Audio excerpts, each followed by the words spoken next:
really great to meet you, Dr. Hugh Jellie, and you've been involved with veterinary science and regenerative farming. Could you give us a little background on your journey to regenerative farming and how you came to this place? Sure, thanks, Stephanie, and really, it's great what you guys are trying to do. I think it's something that really needs to happen pretty importantly from New Zealand's point of view, or globally actually. So my background is I'm a veterinarian. I've worked principally in the dairy sector. I was working with large herds, dairy farms, and multiple herd owners, and I was looking at trying to see how we could wrap a veterinary program around those farms that was more focused on prevention and building capability on farm, from a holistic point of view. So I would turn up on a farm regularly. Concept was that I needed to know and understand what was happening on the farm, as well as the farmers, if I was going to add any value. So it wasn't so much about rolling up and having a veterinary intervention. It was actually trying to understand what was going on that whole farm and the people on the farm. But the more we did, the more we needed to do, and the more interventions that we carried out, the more we needed to be doing. And I can remember the day actually. I had a client I'd been working with for 18 years. Actually, I was standing on the side of a race and watching cows go by, and I just looked at them and thought, actually, they're all sick. They're all a little bit lame. They're all a little bit off colour, and generally this was around what we call subclinical ruminal acidosis. So effectively, their guts were upset. With a cow, you don't feed the animal, you feed the rumen. So the way we were managing those animals was actually causing them to be chronically sick, if you like. And just as a side, so I've got two specialist interests. One is reproduction or control of hormone control of reproduction, and the other is ruminant nutrition. So try to bring those skills into helping improve the business of dairying, if you like. So it really was a case then of completely rethinking or deconstructing some of the learnings and going down a path of saying, well, what's actually going on, and just continuing what carries on till today really is a learning of how we can change that and make a difference. And I made a task of setting out to lead that change. From our point of view, and increasingly you start to understand it's not just about what we're doing to the cow, it's also what we're doing to the land, it's what we're doing to the water, it's what we're doing to the climate, and these things are all interconnected. So, and then we look at human health, and then we start to look at some of the practices that are becoming normalised or within what we call this industrialised farming model. So these are all linked social issues now that we deal with, and so it's become probably a much bigger mouthful than I ever set out to get involved in, but the reality is that we don't actually put it all together and deal with it as what we call a whole and the principles of holism.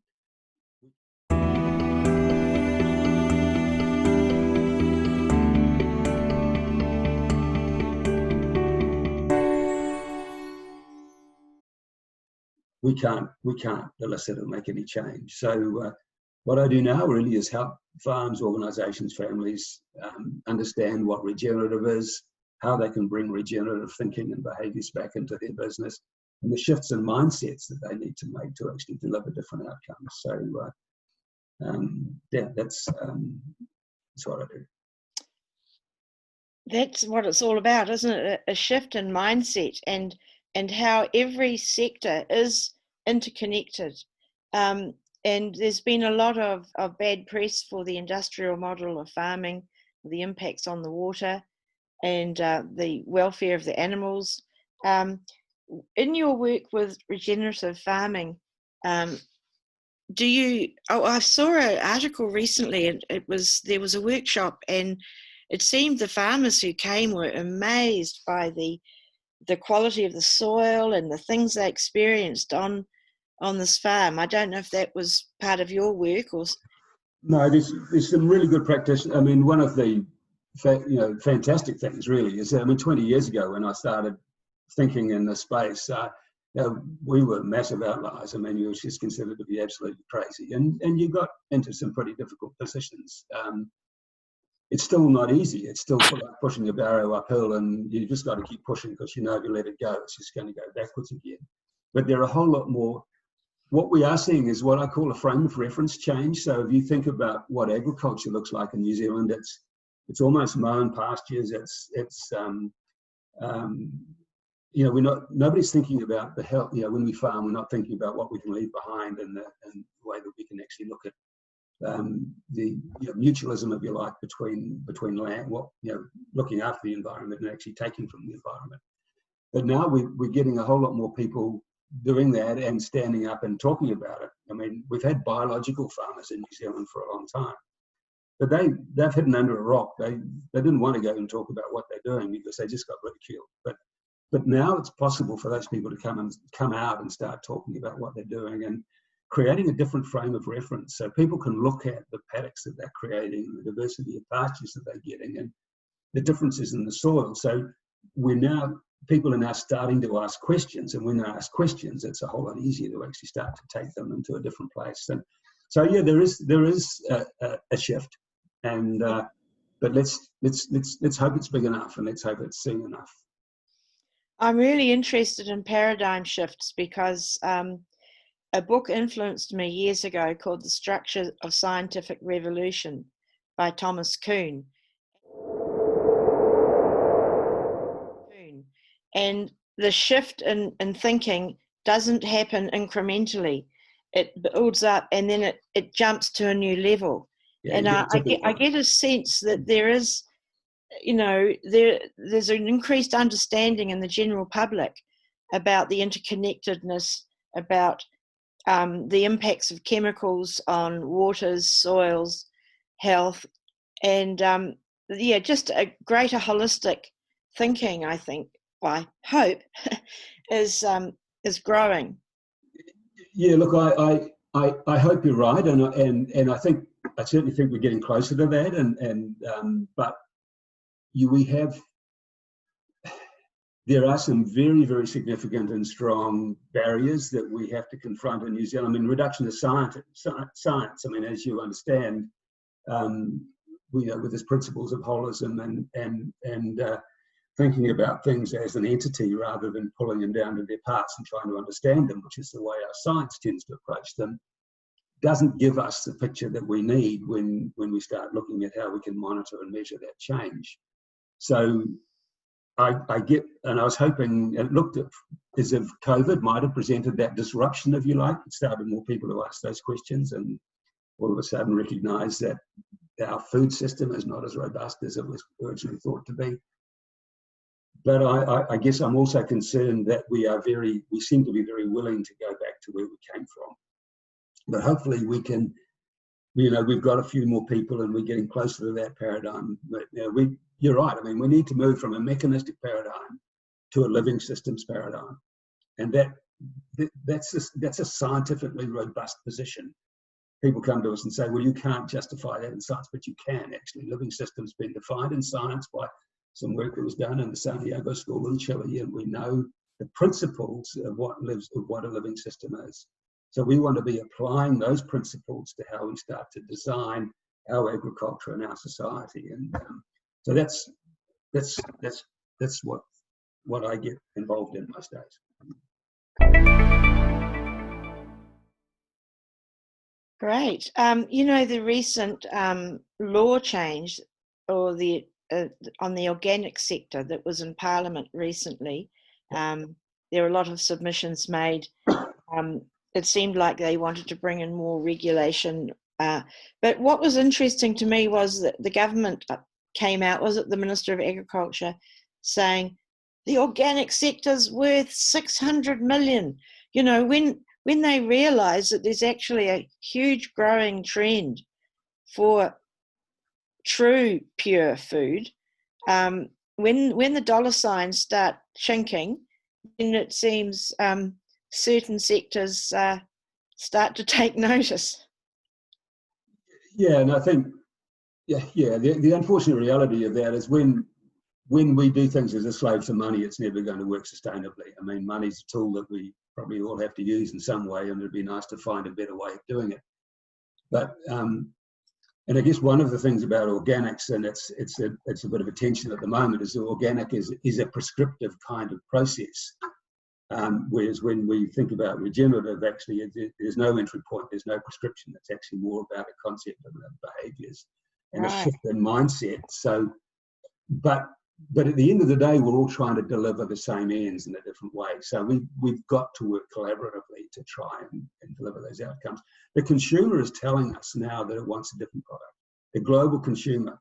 The New Zealand consumer, unfortunately, doesn't have a big impact in our industry because 80+% of what we produce is exported. And if we want to move from that, well, it's going to have massive repercussions, but maybe we've got to move a little bit. So when we start thinking about what that global consumer wants, and we're involved in a program which is I work closely with the Savoury Institute. We have the Savoury Hub for New Zealand, and I'm an educator for them, and we verify. We've got a program called Ecological Outcome Verification, which is about measuring the health of the land, if you like, and creating an index for that. So, but we've had meetings with some of the leading brands in the world, and we're talking General Mills, Eileen Fisher, Kering, some of these, and they're all saying that within 3 years they want to be only buying produce from regenerating land. And we are just falling so far behind where the rest of the world is. And if people are worried about economic impact, the economic impact, it doesn't matter how good we think we are, but if a consumer's going to say to us, actually, we don't want your product anymore, actually, that's going to be massive. And we need to be ahead of that game, not behind it. And part of the problem we've got here is, and you referred to it earlier, is that we actually think we're pretty good at what we do. So when we talk to the MPIs or some of these other organisations, they try to couch what we're doing within the regenerative framework, when in actual fact it's not. They're not prepared to accept that when we look at our water, or we look at our land, or we look at some of these things, that they're degenerating and not regenerating. They basically like to think, well, actually, New Zealand's a leader in the world. Well, sorry guys, we are not. We make a pretty good mess of what we're doing, but in saying that, our farmers certainly care about what they're doing and want to change. They just need to have an understanding of how they can do that and the opportunities that presents. So again, massive paradigm shift required to go from this mechanistic to this living system, because we are living systems. That's what we are. This is where I hope the People's Inquiry can help push that along by gathering all the stories from all the sectors and bringing as many people together as we can, working for a shift towards a more healthy, regenerative, organic, poison-free ways of doing things. So there's the conservation sector, the agricultural sector, the weed management sector. It's a big problem we have, where these systems are entrenched in so many areas, and they are driven by, unfortunately, vested interests, corporations, and public relations. So, but I've having been involved in the anti-nuclear movement, and now we're nuclear free, we were just tiny little grassroots people up against, missiles and submarines, and it seemed totally crazy at the time. But I have great faith in the people on the ground, the people on the farms, the people in the towns, especially rural people, because I think a lot of urban people are kind of, subject to media perhaps, and not really seeing things with their own eyes. But I now just bring the conversation back to water. That seems to be such a key thing. We've been facing droughts, and there's been these big reports come out from the Ministry for the Environment documenting the contamination. We're in a serious problem with our water supplies, aren't we? Absolutely. And so, where to start? It concerns me a little bit that we're focusing on water, because water, we can't focus, again, we're pulling something out of we're pulling an ecosystem, part of the ecosystem out, and we're trying to deal with it in isolation. Right. But if we actually want to clean up water, we need to heal our soils. Our soils will heal our water if we give them that opportunity. We also need, however, to stop putting toxins into our water directly, which we do. So again, there's a number of shifts that we need to make in the way we deal with our ecology that become part of cleaning up our waterways. So this concept that we think we can pour toxins onto our soils or directly into our waterways without consequence is just ridiculous. And the problem is that we like to ignore the consequences, because we think the economic cost of not doing it is greater than actually the impact. And we try and become blind, if you like, at a policy level to the damage and the harms that we're getting. And yeah, glyphosate for me is the one that I get most involved in, because I think it's going to prove to be the worst toxin that man's ever created. And there just is no excuse in any way to be able to be using it. We seem to have this concept that we've got to kill something to grow something.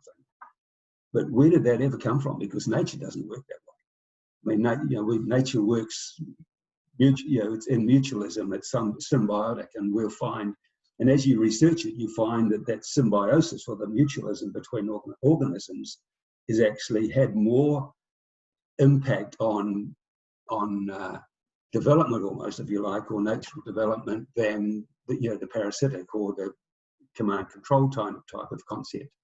But we seem to like the fact we tend to go to this hierarchical kind of thinking rather than this mutualistic kind of thinking. So yeah, this again, big change in shift and big change in behaviours to get people to move away from that.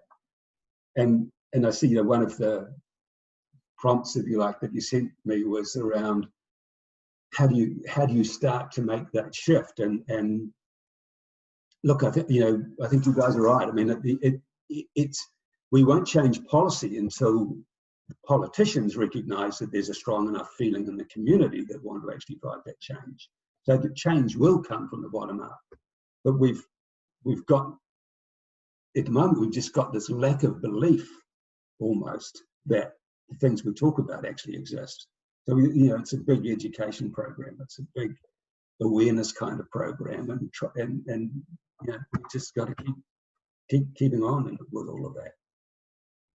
So with glyphosate and any herbicide, inevitably you get weed resistance, and this is known very well, that the survivors of the weeds that are killed will become resistant, and then they have to tweak the herbicide or come back with a new one, and so it's a bottomless pit. It's a bottomless bonanza for the chemical companies. We, for instance, have, this is a little known issue in the estuaries, where the regional councils are spraying, aerial spraying or knapsack spraying for Spartina and various invasive weeds. And then you go to the manufacturers as well, Stephanie. It's wide. You go to the manufacturer's label, which anyone can do, and it says don't apply to aquatic systems. And then I ring them up and say, well, there's no signage here. And they said, oops, sorry. Then they put a sign up, don't eat the shellfish. And then I write a poem. Well, the ducks can't read English. So, it's kind of crazy, but it's a huge system that is entrenched, I believe, driven by vested interests. And not only that, but also, controlling or influencing public opinion through huge public relations budgets, which the people on the ground don't have huge public relations budgets. So, and look, it's very hard for, excuse the pun, but Joe Public to understand, to know what to believe and what not to believe. And glyphosate is a classic case in point. And there's some interesting work that was done in Australia where there's quite a strong lobby against the use of glyphosate in farming. But actually the farming industry has come out and said we can't survive without it. And in fact, it's not doing a lot of harm. So, and again, and if you look at the American media, I mean, it's an amazing PR machine in terms of,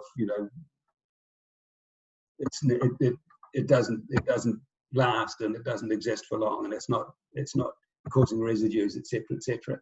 So I mean, and unfortunately, I guess the public doesn't question the public at the same level as you do.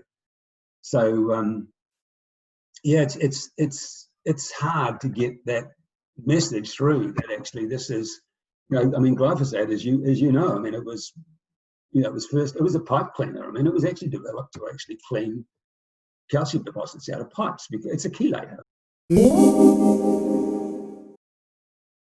I mean, that's what it does. It ties up ions, and then it was recognised, in the 70s that it had herbicidal properties, so it was patented as a herbicide. And then in 2000, about 2000, it was recognised that it also had antibiotic. It's an antibiotic. People don't realise that glyphosate's an antibiotic. But even worse than that, it's got a chemical structure which baffles, if you like, a whole lot of other functions that are going on in our body. So when you start to think about the increase in issues like complex bowel issues, like irritable bowels, like celiacs, like some of these kind of things, it pretends it's glycine and it starts to break down the structures in the gut and also in our blood vessels. So we start to see degenerative change within our bodies as a consequence of these ubiquitous toxins. So it is, and it's even now starting to, we're actually even starting to see it interfere with RNA and DNA structures. So it is massively dangerous. And I was interested that you referred to the chief scientist or the assistant chief scientist, but actually our chief scientist, our previous chief scientist, came out in support of glyphosate, and I could never understand that because there is no research that I've read that doesn't indicate some of the toxic impacts of what glyphosate does. Prof. Don Huber and Jean-Luc Cerulini, a professor out of Paris, I mean, they've done some incredible work in glyphosate, but it's just ignored. Scary stuff. Well, I'd like to see those papers. I've been a teacher in schools, and I saw the normalization of Roundup being used in sports fields, keeping the edges tidy. And finally, I came to a school where the caretaker didn't use herbicides, and he understood. But that was so rare. But come back to the point you made about weeds. So what's a weed, Stephanie? What is a weed? And so and a weed is usually a transition. It's usually telling us something that's changing in nature, and generally they're transitional. And as you identify, if you've got bare ground, if you've got a vacuum, nature tries to fill it. Or it's got a different root structure. It's telling us that we don't. I mean, you look on our farms, we've got very, very low rooting structure, so we're not getting organic matter and carbon and water being down deep in the soils. But nature wants to do that. Nature wants to create soils and it wants to change that state. So it's trying to do that. So when we've got a weed, if you like, that doesn't fit with our monoculture of ryegrass or whatever, it's actually trying to tell us that what we're doing isn't working with nature. So nature tries to do it differently. And we can just come and blitz it with some kind of herbicide. So actually, if you let those weeds go, you'll find over time you'll end up in a much better and more robust kind of state. And we've seen, and that's what we see. When we go into regenerative agriculture, we use 20, 30, 40 different kinds of perennial pasture species as compared to the monoculture of a modified ryegrass. And that gives us, and we actually grow more grass in those situations. And we don't need animal health treatments, and you've got massive downstream benefits that come out the other end. And I'll just share this. These slides with you, just have a look. Can you see those? Right. Yes, there it is. But I'm happy to send you these. But so they're just some biological effects of what glyphosate does. And it gives this massive disruption, if you like, to immune function. And it ties up some of these key minerals. I mean, we see manganese deficiency in New Zealand now. I never used to see that when I was a new graduate. So you've got massive physiological impacts and direct toxicity in some of these kind of systems. And these are reputable scientists who've done all this kind of work. This stuff exists around the world, and yet we just treat it with ignore. And when you start to look, the correlation between the uptake, if you like, of chronic diseases, some of our chronic wicked diseases, if you like diabetes, obesity, and some of these other kind of things, and the registration of glyphosate in the early 70s is about 0.92.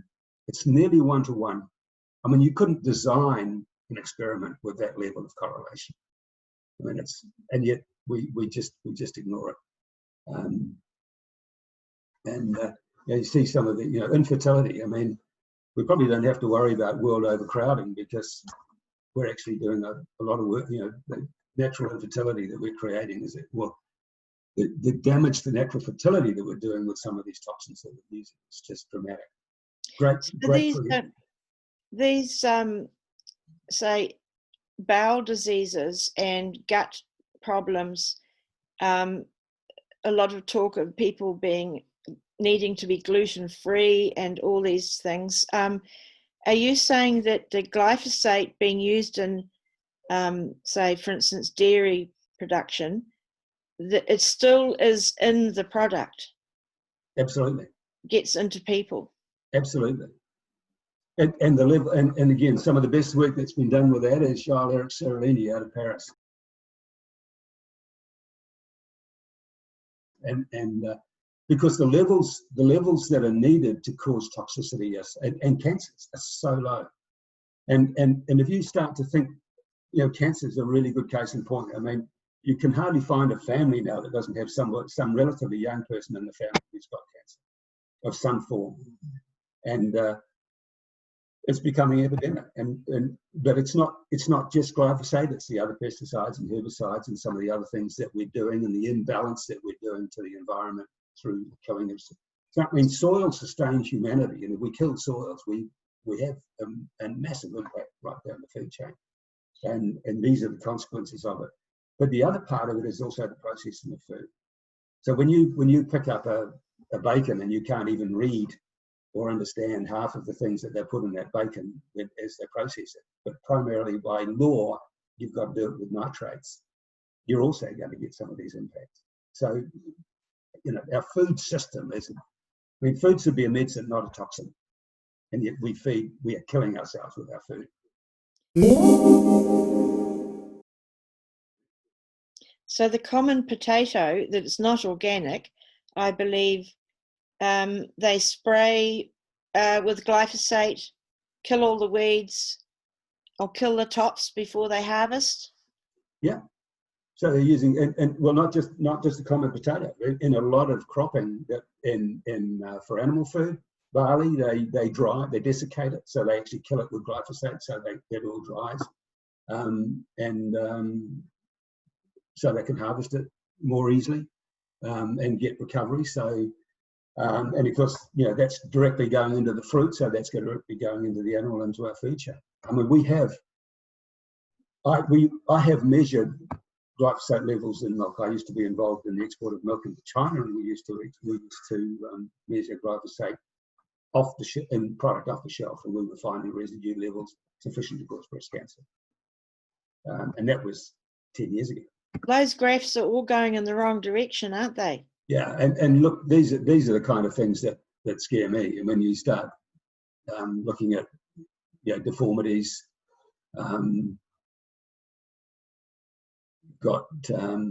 this is work that Seralini did, so all of basically what Seralini did is he repeated the trial work that Monsanto had done to use in the licensing of it, but just carried it on for longer. And beyond 90 days, he started to see cancers start to form. But this work here, I think, is really shocking. This is in 2014 in the Yakima River, and if you look at here's the level of anencephaly within, and then they spray glyphosate on the water to fix aquatic weeds, and then look at the uptake of anencephaly in that period of time. I mean, it's just incredible. And yeah, birth defects so it's as I say, it's about looking at the damage that those cows are doing in a paddock and saying it's all right, it'll come right. I mean, there is no justification for use of glyphosate.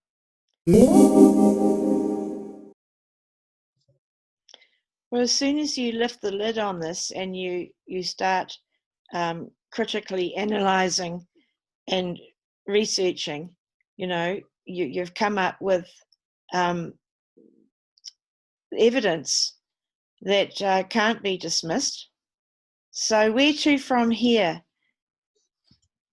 I guess what we try and do, and it's what I've been trying to do increasingly with this whole regenerative discussion and change, is to get people to think about this in the concept of health. So it's not just about a physical health, if you like, or not breaking a leg or some kind of obvious thing. It's actually thinking about societal health. And if we think so, why do we keep doing these things that have these obvious impacts on society? And we've just got to stop denying. I mean, we've only got to look out a window and we can see that these things are happening before us. We're seeing massive levels of inequity in the way we set up our societies. We've got small number of people owning a whole lot of, or having a massive influence across our capital structures, and all the way down to what becomes obvious is what's happening in the water. So the common theme in all of that is health. So we need to think about how educating people to the impact of the use of these pesticides and herbicides and chemical fertilizers, things that we know actually impact on our soil health and the impact that then has on the whole process. We've got our supply chain is a very big barrier to change because it's controlled by very, very few people, and that to get that supply chain to the market, we've got some significant changes that we want to make there. Because when we start producing healthy food, we want to make sure that it gets to the people who needed it. But our supply chain is not structured on that way. So we have some massive changes. Again, this paradigm change that you talk about that we need to make to deliver on a different outcome. So what's the answer? Yeah, just continuing to pull, trying to identify people who are sympathise to that, open their eyes to it, get them to ask questions, opportunities to ask questions, and then continue to educate and find it. We run workshops where we'll cook some food off the farm and people taste the difference. And here's a food that actually got no. This is $2 and this is $1, but which is the one you should be buying? Okay, this is a cheaper food, but the cost of eating it and supporting that actually is a whole lot higher in societal costs. So it's kind of things that you're doing. We just need more advocates like you to support the process. Actually, when you said taste the difference, that's a really good slogan, really. I was thinking about that while you were talking about, our homegrown vegetables or our homegrown peaches. And then if you buy, well, I never do anymore, if you buy an imported peach, it's so tasteless. It's not even a peach to my taste. So taste the difference is sums up a lot, actually.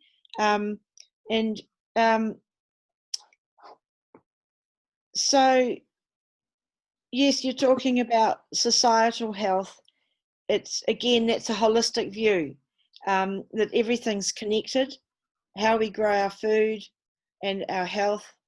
And I wanted to just mention something about the supply chain that you talked. So that's a lot of focus on exporting food, but with this COVID situation, we've been encouraged to support, buy local support New Zealand.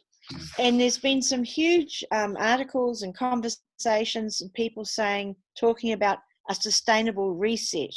You know, it's an opportunity to rethink how we're doing things. It's not business as usual. We're entering a huge time of upheaval, economic downturn. So you know, every crisis has an opportunity, and I'm hoping that people might change their thinking through this. Yeah, well, we're trying. So with this land to market program that we're in, we're trying to create. And this is a project that we're doing right now. Is working with how we can actually create that local food communities, so that if you've got groups of, so part of the problem at the moment, I mean, it's a whole lot easier if you're in food retail or cafe or restaurant. It's just so much easier to pick up a phone and order a truck in. So there are some barriers again of that infrastructural management that make it difficult for, somebody who might want to grow a whole lot of crop of beans one year, which are homegrown, regenerative, or organic even. But because they only want to do it for a month, it's very hard for them to actually get into the compliance levels and also get that and link into a market. So we can start creating food communities or hubs around that can provide that kind of resource and encourage that kind of process. We know we're doing some work with a group in Rotorua, and there are a couple of others we're engaging with as well, where we can maybe start to help provide that resource to bring those together. So if you're a small cafe and you want to buy local, the management of that input, I mean, you might have to deal with 10 people to get what you need, if you like, on an ongoing basis. Well, that's an overhead of time that we probably can't sustain. So it's a whole lot easier just to pick up a phone and go to one place. So we're going to break that down. We need to think about that direct supply chain management. So that's something we're also looking at getting involved in. Well, Hugh, it's been really great to hear from you. My friend Wendy's just asked a question here. You mentioned how our soils will heal water. Can you explain that a bit more? The interconnection there? Yeah, so water's meant to work through soils vertically, if you like. At times obviously falls down and then lands on the soil, and it should be going through the soil and then back into aquifers and feeding underground. But on the way, it's also sustaining a whole lot of life in terms of the biota that's in the soils and also the plant base that's actually supported through the root structures. But if you look at what's happening now with our water cycle, is that we tend to have a horizontal cycle. But because of the way so if you don't have good organic structures or that sponge, if you like, in the soil that represents a healthy soil, the soil hits the top of that and then it runs off. And because of our agricultural practices, we also have quite a lot of openness, particularly in monocultures. We don't have dense covered soils. So you get runoff and erosion of water. And I think NIWA worked out, I think some of the work from the Commission has come out saying, we in places we're losing 20 tonne of soil annually a hectare. So we've got the physical aspect of water running off and then eroding, and then we're getting turbidity into our waterways because of that erosion, and then that actually clouds them, and then they warm, and then you get this whole cycle of nutrient because of the nutrients that are going in as well. But deeper into those soils, so we don't need to give nitrogen to our plants. There's sufficient, 72% nitrogen in the year. Why do we have to give nitrogen all the time? So the plant's capable of getting all of these things, and the interactions, if you like, that are going on within our soil structures actually break down and work those in cycles. So the toxins, if you like, they've got a very strong capacity. Healthy soils have got a very strong capacity to detoxify. If a cow urinates on the soil, actually, that will all be accumulated into a healthy soil, and we won't get runoffs of phosphates or nitrogens going into our waterways. So that healthy soil is actually the key to dealing with a whole, healthy food production and healthy waterway production, as well as the stopping this direct contamination of waterways. And are the federated farmers, are there branches or people within that organisation who are hearing and understanding about regenerative farming? There tends to be more, organisationally, there tends to be more resistance within organisations like Federated Farmers and Beef and Lamb and Dairy NZ and Co, because they try to protect, if you like, the admission that the food and what we've done in the last 20, 30, 40, 50 years is hard, if you like, as an industry, because if we say we've got to change into this situation, it kind of highlights that we've done it pretty badly historically. But within the organisations, there's certainly people who are looking at this and saying, you know, have we got this right? Well, this has been a marvellous conversation. I've learnt a lot, and it's been really good to meet you, and I'm sure people will be very interested to hear what you've had to say. So thanks, Daphne, and thanks for the opportunity, and good luck with what you're doing. Totally supportive. Thank you, Dr. Hugh Jellie. Okay, bye.